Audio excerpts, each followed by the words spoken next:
د ښوونځي دا ودانۍ د پکتیا ولایت سید کرم ولسوالۍ په لرې پرته سیمه بوقر کې د هدات فرهاد کلتوري ټولنې په مالي لګښت جوړه او ګټې اخیستنې ته وسپارل شوه. دا ودانۍ د څه باندې 2 میلیونه افغانیو په لګښت د ابتدایي ښوونځي لپاره جوړه شوې چې د 600 زده کوونکو د ځایېدو وړتیا لري.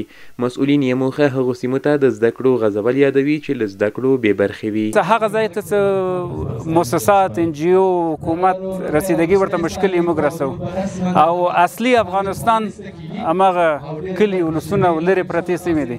ښارونو ته کار شوی د اصلي ځای هماغه دی. که افغانستان جوړېږي هماغه ځای نه جوړېږي، که خدای مې کړه خرابېږي ابتدایي ښوونځی ده چې 6 درسي اتاقونه لري، صنفونه لري او یوه اداره لري. دغه د یوه خیریه بنسټ له طرفه چې په شخصي لګښت باندې د یوه تعلیم دوسته او ملت دوسته کس له طرفه چې جوړ شوی ده.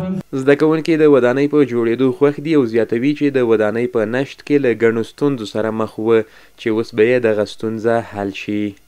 مخکې چې دلته ودانۍ نه وه جوړه سوې نو ډېر مشکلاتو سره مخ وو.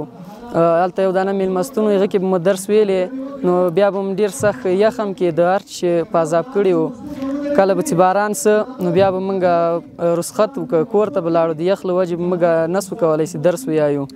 د دې ودانۍ د جوړېدونکو په وینا چې له دې وړاندې یې هم هغو ښوونځیو ته چې ودانۍ نه درلودې ودانۍ رغولې او دا لړۍ به لا دوام ولري.